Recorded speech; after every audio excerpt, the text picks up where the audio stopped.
चौथी नापास. ध्येय हवं माणसाकडं, वाटेल ते करता येतं. जिद्द हवी माणसाकडे, वाटेल ते मिळवता येतं. धाडस हवं माणसाकडं, मग कुठेही घुसता येतं. साहस हवं माणसाकडं, म्हणजे काही जिंकता येतं. हे हवं, हे मिळवा. फिजिक्स किती, केमिस्ट्री किती,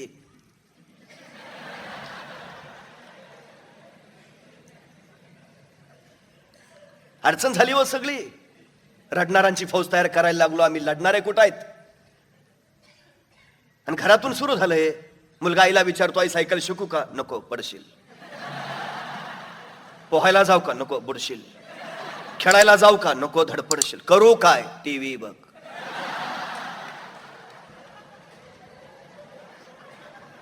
बरं झालं मासाहेबांच्या काळात टीव्ही चॅनेल नव्हते.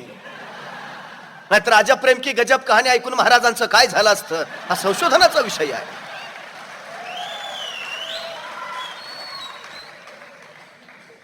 परवा मी नांदेडला गेलो, एका महाविद्यालयाचं स्नेह संमेलन, त्यात कवी संमेलन. मला तरणीबाण जिगरबाज पोर आहेत, काहीतरी धगधगतं काव्य कानावर पडेल, एखादा देशभक्तीनं रसरसलेला असं काव्य कानावर पडेल. मोठा सावरून बसलो मी, आणि मग एक तरुण कवी उठला. त्यानं त्याची कविता चालू केली.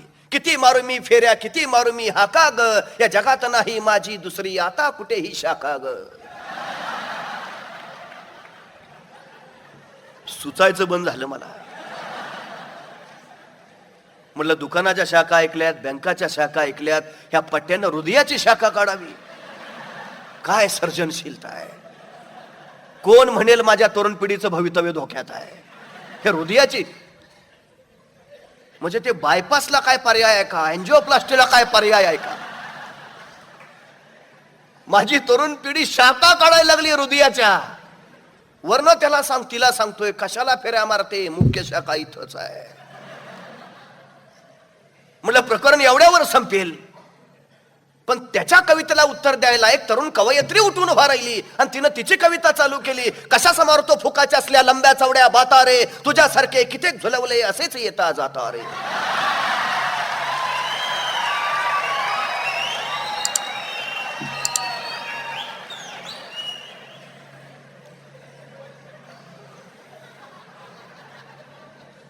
पूर्वी आमची पोरं मातीसाठी मरायची, आता आमची पोरं कुणा कुणावर मरतात नेम नाही. काय प्रकार आहे मला कळत नाही.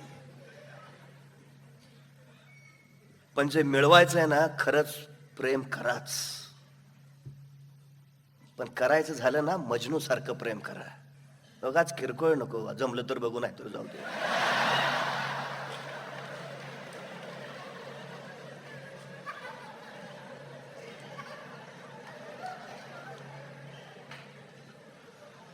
असली माणसं यशस्वी होतच नाहीत, विषयच नाहीत. धीरूभाई अंबानी असं नाही हो, माझं पांढऱ्या शुभ्र रोल्स रॉयस गाडीवर प्रेम आहे. नुसतं प्रेम नाही, मिळवूनच थांबणार, असा नाही थांबणार. हा टास आहे त्याच्यात. म्हणून सांगितलं, प्रेम करायचं ना, असं करा, घुसात जे हवं ते मिळेल, वाटेल ते मिळेल, अशी गोष्टच नाही. जगात कुठलीही शक्ती अशी नाही जी तुम्हाला अडवू शकेल. फक्त तुम्हीच फक्त स्वतःला अडवू शकता, दुसरं कुणी नाही.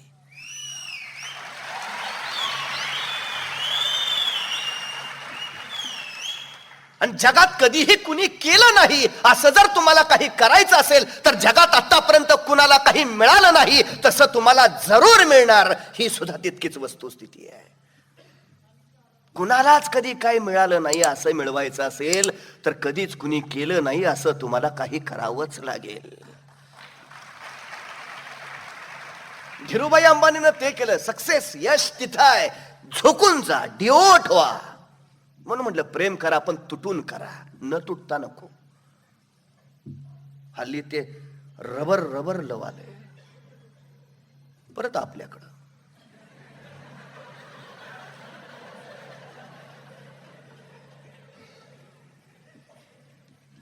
ते त्याच ते लिव्ह इन रिलेशन, हे त्याचाच सगळा प्रकार आहे. आपलं काय सोडायचंच नाही तिकडं. मी आवर्जून सांगतो, मजनू व्हा, खरंच मजनू व्हा. तुम्हाला यश हवंय ना, तुम्हाला सक्सेस हवाय ना, तुम्हाला जे हवंय त्यासाठी आयुष्यात काय व्हायचंय, तुम्हाला काय बनायचंय, तुम्हाला काय मिळवायचंय, तुम्हाला त्याच्यासाठी मजनूच व्हा बस. तो मजनू सातत्याने, त्याला फक्त एकच ध्यास होता, लैला लैला लैला, दुसरं सुचतच नव्हतं. उठता बसता झोपता चालता बोलता त्याला फक्त लैला, दुसरं काही नाही. मला बस लैला, बाकी काही नाही. अहो त्या परमेश्वराला हेवा वाटला. म्हणला असला भक्त मला भेटला असता तर 50 वेळा घरी गेलो असतो. आमचे फक्त सकाळी मंदिरातच तेवढा आमचा धावा. हे 24 तास 24 आवर्स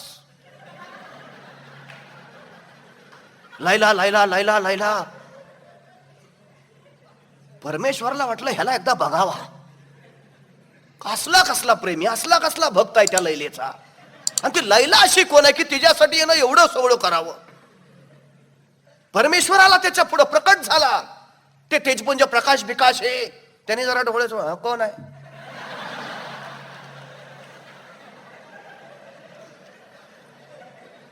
अरे मी परमेश्वर.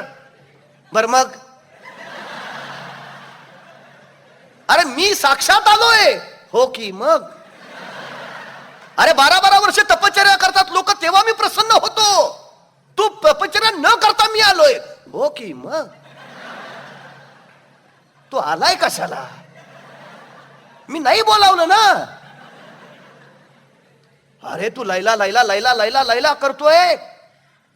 जगात मला असा भक्त नाही मिळाला रे तुझ्यासारखा. मी तुला बघायला आलोय. बरं ठीक आहे, बघितलंस ना.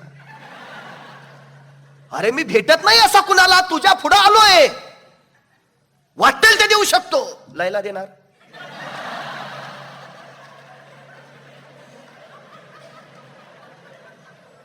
अरे मी परमेश्वर आहे. तू लैला आहे का.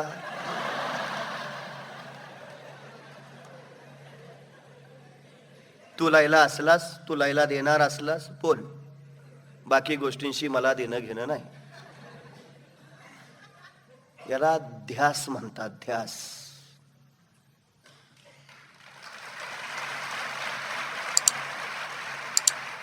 मला काय व्हायचं आहे, मला काय बनायचं आहे, बस सुचत नाही दुसरं काही. रात्रंदिवस तो ध्यास लागून राहतो, तेव्हा यश मिळतं. सोपं नसतं यश मिळणं एवढं.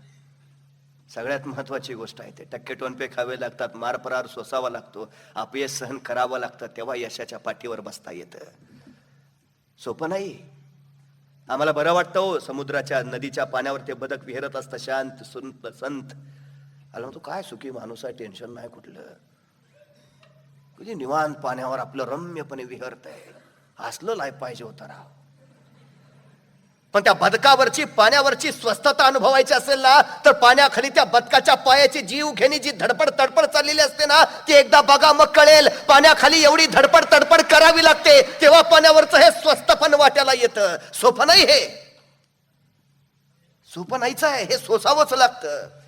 त्या संघर्षाची, कष्टाची किती तयारी आहे आमची. किती अपयशाचे टक्के टोनपे खाल्ले तुम्ही. जगात असा यशस्वी माणूस सापडतच नाही ज्याच्या वाट्याला अपयश आलं नाही. यशस्वी तो ज्याने अपयश भोगलंय. 99 वेळा अपयशी ठरला एडिसन, 100 वेळा यशस्वी झाला. मुलाखत घेणारनं विचारलं, तुम्हाला वाटत असेल ना 99 वेळा प्रयोग उगाच केला. एडिसन म्हणला नाही, 99 वेळा केला तेव्हा तर कळालं 100व्या वेळी यशस्वी कसं व्हायचं. तो भेस्टो 69 वर्ष नुसत्या फुलपाखरांवर संशोधन करत बसला. 69 वर्ष. मग 17व्या वर्षी नोबेल मिळालं त्याला. ध्यास होता फक्त फुलपाखर, बस दुसरं काही नाही. उठता बसता फुलपाखर. आयुष्यात असं काही करा ना की ज्याच्यामुळे तुमची ओळख निर्माण झाली पाहिजे. असं हे किरकोळ नका करत बसू, काही अजिबात नाही. आणि तुमच्यात आहे सामर्थ्य आहे, क्षमता आहे, असतेच. परमेश्वरानं कुणाला बुद्धी जास्त दिली, कुणाला कमी दिली असं घडतच नाही. जो बुद्धीचा अधिक वापर करतो तो अधिक बुद्धिमान. बस. मग तुमच्याकडे आहे, वापर का नाही करत. गंजून जाऊ नका, झिजलात तरी चालेल.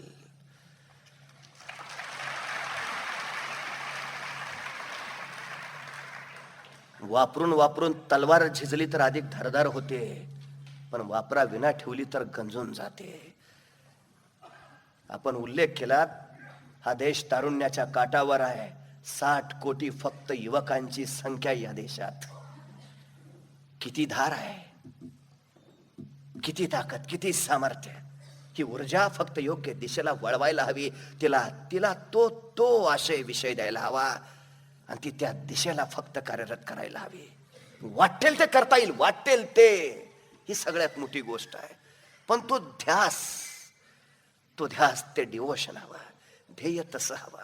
मुंगी मुंगी बघितली, मुंगी केवढीशी, तिचं डोकं केवढंसं, डोक्यातला मेंदू केवढासा, पण तरी पण त्या मुंगीला बरोबर कळतं कुठल्या गावातल्या कितव्या आळीतल्या कितव्या घरातल्या कितव्या खोलीतल्या कितव्या कपाटावरच्या किती फळीवर नंबरच्या फळीवर साखरेचा डबा आहे.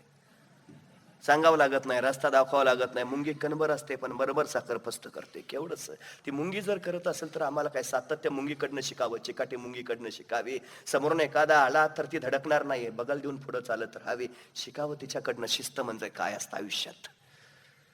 ती छोटी छोटी मुंगी बघा, कधी कोणाच्या वाटेत जात नाही, कोणाच्या अध्यात जात नाही, कोणाच्या मध्यात जात नाही, सातत्यानं कार्योद्योगी असते, ध्येयापर्यंत आपोआप पोहोचत जाते. कळतं तिला सारं. आम्ही उगाच महानतेचे आदर्श डोळ्यापुढे उभार करतो. पायाकडे फक्त बघावं, पायाखाली मुंगी दिसेल. जीवनाचं तत्वज्ञान तिच्या कृतीत कळेल. सहज सोपं साधं आहे होते, अगदी साधं सोपं. फुलपाखराला माहिती नाही, जीवशास्त्रीय दृष्ट्या त्या फुलपाखराची रचनाच अशी आहे की फुलपाखरू उडू शकत नाही. पण तरी पण फुलपाखरू उडतो का? कारण त्याला आपण उडू शकत नाही हा नियमच माहिती नाही. जगात जिथं कुणीही पोहोचू शकत नव्हतं तिथं तो पोहोचला. आणि लोकांनी काय काय कस काय, तिथं कुणीच पोहोचू शकत नाही, तू कसा पोहोचला? मोठं कौतुक. तो म्हणला तिथं कुणी पोहोचू शकत नाही, हेच मला माहिती नव्हतं.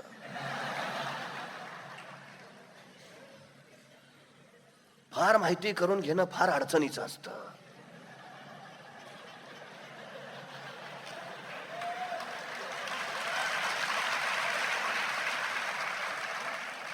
आणि आमची तरुण पिढी फार जिज्ञासू आहे, फार चिकित्सक आहे. ती अडचण झाली सगळ्यात मोठी.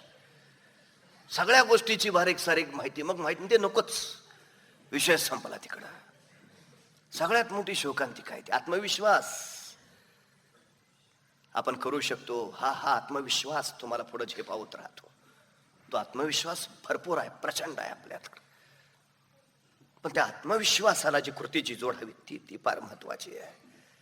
शाळेचा निकाल लागला, विनायक दामोदर सावरकर शिक्षकांकडे गेले आणि शिक्षकाने त्याने प्रश्न विचारला, गुरुजी निकाल लागला, दुसरा नंबर कोणाचा आला? शिक्षक म्हणले, असं काय? अरे पहिला नंबर कोणाचा आला विचार ना. नाही, पहिला माझा आहे ते मला माहिती आहे, दुसरा कोणाचा आला ते सांगा.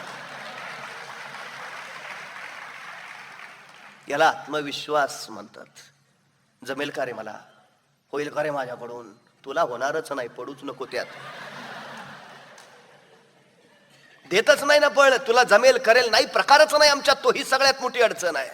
म्हणून मी सांगितलं, जिथं कौतुकाची थाप पडते ना तिथं माणसं मोठी होतात. कर रे मी आहे पाठीमाग असं म्हणणारी माणसं लागतात. ही सगळ्यात मोठी गोष्ट आहे. आमची पुरा जबाबदारी पाळत नाही. याचं कारण काय माहितीये? आपण ती पाळून नाही शकलो तर काय, ती पुढच्या पराभवाला भितात म्हणून मागं घेतात. ही सगळ्यात मोठी अडचण. होऊ द्या ना, काय व्हायचंय ते, काय होतंय. हा बेफिकीरपणा त्याच्या उरात जरासा येऊ द्या, बेदरकारपणा निर्माण होऊ द्या, बेफिकीरपणा सुद्धा असू द्या, त्यावेळी ते वाटेल ते धाडस करायला तयार होतील.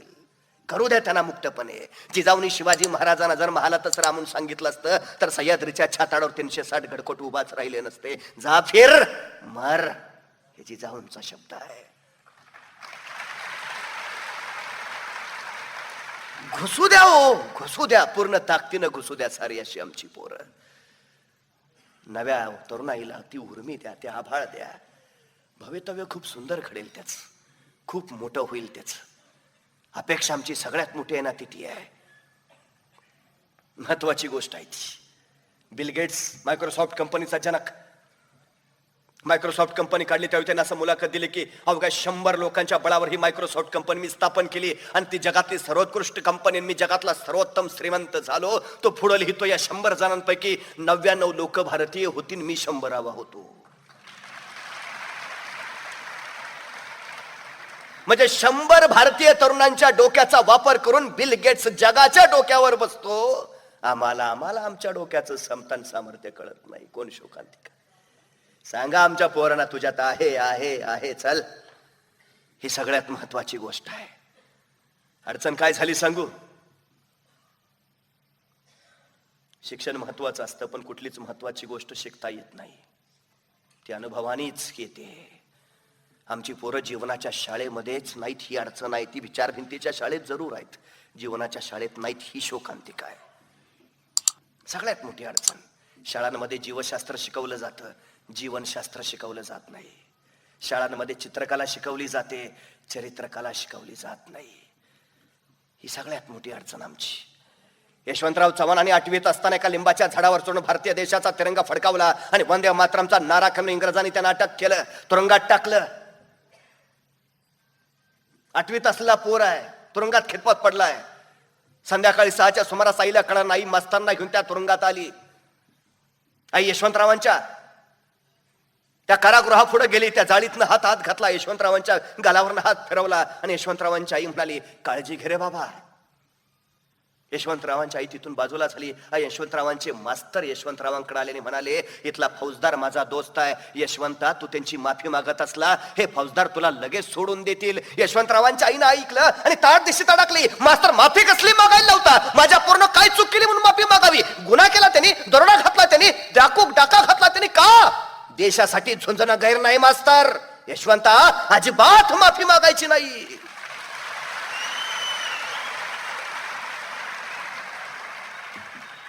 ते यशवंतराव कृष्णाकाठ मध्ये लिहितात, जर त्या दिवशी माझ्या आईनं मला असं म्हटलं असतं, बाबा रे आपण गरीब माणसं, चांगला शिक, नोकरी धर, पोटा पाण्याचं बघ, कशाला असल्या उद्योगात पडतो, तर हा यशवंतराव चव्हाण झाला नसता. ही सगळ्यात मोठी वस्तुस्थिती आहे. म्हणून मी सांगतो, माझ्या तरुणाईला आभाळ द्या, खुला आभाळ द्या. 4 भिंतीच्या शाळेत त्याला अडकू नका. चरित्र कसं घडतं, चारित्र्य कसं घडतं, हे त्याला एकदा कळू द्या. ही सगळ्यात महत्वाची गोष्ट आहे. विवेकानंदांचा जागर आम्ही करतो, विवेकानंदांचा विचार किती ग्रहण केला आम्ही. पाहुणे आलेत घरात, लहान मुलाला प्रश्न विचारतात, काय रे काय करतोस, कितवीत जातोस, काय बनणार, काय होणार. त्या छोट्या नरेंद्रलाही विचारलं कुणीतरी, अरे तू काय होणार? हा नरेंद्र भिंतीवरच्या चित्राकडे बघत म्हणाला, मी ड्रायव्हर होणार. दुसरे आई बाप असतील तर बरं, आमच्याच पोटाला आलास, 4 चौघा पुढे आबरू काढतोस. डॉक्टर व्हायचं सांगावं, बाळा इंजिनियर व्हायचं सांगावं, ड्रायव्हर होणार. परत पाहुण्याच्या पुढे सोडला नसता कधी, त्याला कोंडून ठेवला असता. पण त्या नरेंद्रच्या आईनं त्या नरेंद्रला जवळ घेतलं, गलावरनं हात फिरवून त्याला म्हणाली, बाळा ड्रायव्हरच हो. आणि त्या भिंतीच्या चित्राकडे बघत सांगितलं, त्या अर्जुनाला गीता सांगणाऱ्या त्या कृष्णासारखा ड्रायव्हर हो.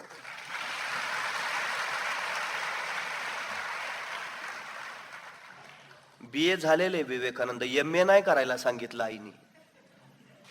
ड्रायव्हर हो चालेल, पण जगाच्या विचाराचं सारथ्य करणारा ड्रायव्हर हो, हा संदेश दिला. आम्ही आमच्या पोरांना किती संदेश देतोय. जशी आमची शाळा असते तशी पक्षप्राण्यांची शाळा भरली एकदा. आता आमच्या शाळेमध्ये जसे विषय तसे पक्षप्राण्यांच्या शाळेत सुद्धा विषय. त्यांचे 3 विषय महत्वाचे. पहिला विषय उडणे, दुसरा धावणे आणि तिसरा पोहणे. मग या पक्षप्राण्यांच्या शाळेत पहिला पक्षी ऍडमिशन घ्यायला आला, बदक नावाचा. शिक्षक म्हणले 3 कंपल्सरी विषय, उडणे, पोहणे, धावणे. बदक म्हणला पोहू शकतो उत्तम, धावू सराव केला तर जमेल, उडण्याचं कसं करायचं? नाही तो नैसर्गिक गुणच नाही ना माझ्यात. शिक्षक म्हणा कंपल्सरी विषय आहे. डिग्री हवी असेल तर पास व्हावंच लागेल, पर्याय नाही. आणि आमच्याकडे डमी वगैरे चालत नाही. परीक्षा तुलाच द्यावी लागेल. कळे ना त्याला काय, पण दुनियेची रीत आहे, पद्धत आहे. शाळेत गेलं पाहिजे, त्या विषयाचा अभ्यास केला पाहिजे, डिग्री घेतली पाहिजे, तर नोकरी. तर करायचं काय? नाहीये तो मला उडायला, पण पर्याय नाही ना. घेतलं बदकान ऍडमिशन. शिक्षक म्हटले आम्ही आहे ना, कोचिंग घेऊ ना, क्लास लावू, डोंट वरी. मग एका शिक्षकाने सल्ला दिला, हे बघ तुझं पोहणं हा विषय चांगला आहे, जरा बाजूला ठेव. येतेच ना, लक्षच देऊ नको त्याच्याकडं. येत काय नाही तुला, धावणे त्याचा सराव कर, उडणे त्याचा प्रॅक्टिस कर. तो विषय सुटणार आहे, बाकीच्या 2कडे जास्त लक्ष दे बस. ते बदक रात्रंदिवस धावायला लागलं. ते धावून धावून इतकं दमायचं की परत उडणं जमायचंच नाही, ते पडायचंच. वर्षभर त्या पोहण्याचा सरावच नाही अजिबात. मग वर्षानंतर परीक्षा आली, परीक्षेला बसले, धावण्यात कसा बसा काठावर पास झाला. वर्षभर पोहण्याचा सराव नाही, शेवटी शिक्षकाने त्यात वर चढवला आणि उडणे नापास, फेल. कितीतरी अशी बदकं तयार करतो आम्ही, कितीतरी असतील अशी. तुमच्यात जे आहे खरंच तुम्ही करता का हो? नाही. आम्ही करतो काय? नाही, माझ्या आईला वाटतं काय मी डॉक्टर व्हावं, वडिलांना नाही, त्यांना इंजिनियर व्हावं वाटतं, आजोबा म्हणतात तू मिलिटरीत गेला पाहिजेस, शेजारचे काका म्हणतात तुझी चित्रकला चांगली आहे. अरे तुझं काय? नाही, ते ठरवतील तसं. कितीतरी बदक आहे तो, कितीतरी. सगळ्या देशाची साहेब अडचण असेल ना, माझ्या पोरांचा नैसर्गिक कलच माझ्या देशात बघितला जात नाही. जपानमध्ये पोरग जन्माला आलं तर 3-4 वर्षी त्याची नैसर्गिक कलाची टेस्ट होते आणि त्याला त्याच क्षेत्रात घातलं जातं. तो स्पोर्ट्स मध्ये उत्तम आहे ना, तू तेवढाच कर, तुला नाही इंग्रजी आलं तरी चालेल, काही